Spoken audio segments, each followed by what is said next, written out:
like this format of like Jay Leno sitting there talking to a guest, and I'm Hmm. like, I feel like people are watching those less than like I don't know. Do you think that viewership is decreasing for these kinds of shows or what? Well, it definitely is because there are more there's more different ways to watch things now. Like YouTube, for instance, Netflix, Hulu. Just you can get so much on the internet now that you don't really have to wait for stuff to come on TV. So What's I gotta, sorry, I gotta introduce you.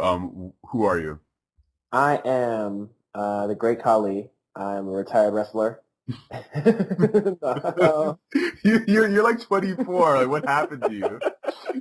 You did I like one aged. cage match, and you're like, fuck this shit. Yeah, I aged in reverse. I got a lot shorter and a lot darker, and Oh my god. decided to become a TV writer. Now, I'm Eric Owusu. I'm a friend of Dom's from the University of Maryland. I'm no longer there, but that's where we met. And yeah, I'm a comedian, writer, all around somewhat decent human being. You moved to New York recently, right? What is Yeah, that like? How has that changed your stand-up career? Because I know like here in DC, it's not as strong. that's the thing. I think comics down here, because New York is the like holy grail, so to speak. It's like, oh, New York comics, so we have to step our game up down here in DC. So like down here in DC, there's mixed crowds. So people down here, I feel like bring it harder. Like there's a lot of people that do it up in New York, and several of them are talented and are pushing and working hard at it. But a lot of people go up on stage in New York and just dick around and Like what do you mean? like not actually have like they do crowd work in a open mic where you only have like 2 to 3 minutes or minutes. Like they don't work out new material. They just go up and Like, do you guys like sausages? Like that's all they do is just. just dumb shit. I mean, that's not a lot. That's not all of New York. That's a bad way for me to say it. Like, but I feel like DC has great comics. It's just that it's not nationally known that there are great comics here in DC. Like there are Comedy Central presents. They film in New York. The Daily Show films in New York. Right. No one films anything comedy related or entertainment related in DC. It just everything that's filmed down here is uh, PBS, MPT, news stuff. Can you like tell me about the process of like writing jokes, like where they come from? I know this like annoying shit people always ask you, but you just like talk about that. Like I'm curious. No, it's a good question, and an even more annoying question is, oh, you do stand up to give me a joke right here, right now. Yeah, suck my dick. It's like, oh, you're a surgeon? Oh, well, while we're here on the sidewalk, take a look at this mole I have on the side of my stomach. Maybe you can do something about it right here, right now. Like, Aren't they really saying perform for me for free right now? Isn't that what they're saying? in the same way, you'd be like, oh, you drive a bus? Well, let's hop on your bus right now. Oh, it's your day off? I don't care. So, for my process, I don't necessarily have one. Like, I can't, not that I can't, but I don't usually sit down and I'm like, all right, for this next hour, I'm gonna write a bunch of jokes. Like, I can't work that way effectively. The best stuff comes from stuff that actually happens, like just living life, going about your business, dealing with family, going and running errands to the bank, grocery store. These seemingly mundane things are prime opportunities for me to interact with other people. And a lot of the times when I get on stage, I make fun of how people interact with each other and how what like regular things, but how people interact. And it's funny just humanity's funny. Like the way we react to things is funny, and the Yeah. way we play off each other is funny. I had a week in New York. What I'm gonna say is knowing something is different from realizing something. You can know a bunch of facts, but then something will happen, and you'll be like, "Damn, I knew this, that, that, and that." But then I put them all together, and now I realize this. For example, uh, everyone knows that if you're doing stand up or art or whatever, it's going to be very difficult. Like you're not just going to get a job where it's like, do what you do and we'll pay you this great salary. No, you have to work at it and get people to see your stuff, see you, like you, want to fund you, want to see more of you. that's how you break into these in these businesses, industries, whatever. Yeah. I had a couple weeks in New York where I was going to open mics at like every day of the week, and I was working out new material. And open mics are basically the gym for comedians. We go in there, we work out our new material, we flail around on the microphone like it's a bench press, Mm. and you go on. And it's usually a room full of other comedians. So I'm telling these jokes, and I'm getting a couple snickers, but I'm not getting this uproarious laughter that I think the joke deserves, or I would want to hear the joke get. Not Mm. because it's funny, but it's like an audience that's in there for comedy. There's other people looking to work out their material. So after like 3, 4, 5 days of that straight, I got really disheartened. I was like, the fuck am I doing? I'm not making any money. I'm spending money Oh going, shit, dude. it's not working. I'm not having a good time. Why am I still doing it? And it's like, you're going to have days like this or weeks like this where it's like, fuck am I doing? But you love what you do.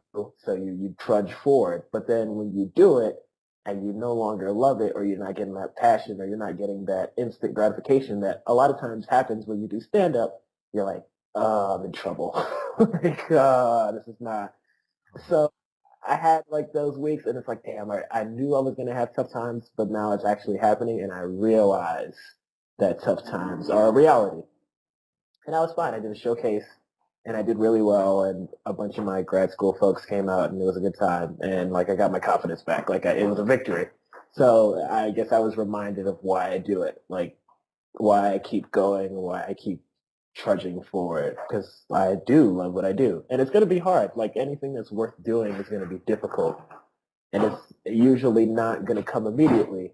But once you've worked at it and you've earned it, and you've gotten all the experience needed to fully, know how to do what you're doing and appreciate what you're doing and appreciate the strides you've made and how much you've grown while doing it, then it's yours. Like you own it, and no one can take it from you, no matter how many bad weeks you have, no matter how few successful shows you have, or whatever. Comedy, art, music, sports, business, whatever you're doing, this is usually how it works. So, I mean, persistence and knowing the difference between knowing something and realizing something goes a long way. Dude, that yeah, the way you put it, brilliant. I was like, holy shit, I need to not interrupt it right now. This is amazing. Like, I want to show you this book I got called Art and Fear, Mm-hmm.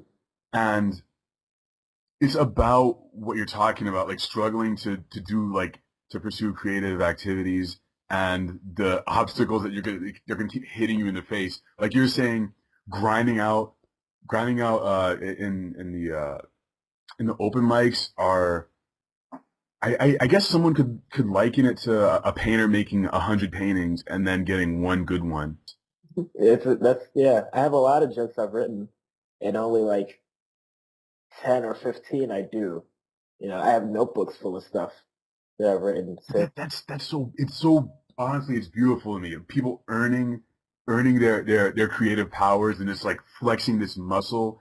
And it's like no one knows what this shit is. No one knows like why you're creative or why you have this deep inner thing that makes you go and stand in front of people and talk, but it's like you're driven to do it and you won't stop doing it. Like I love seeing people try their best to make shit happen, you know? yeah, it's difficult, but it's definitely worth it. I'd say, yeah.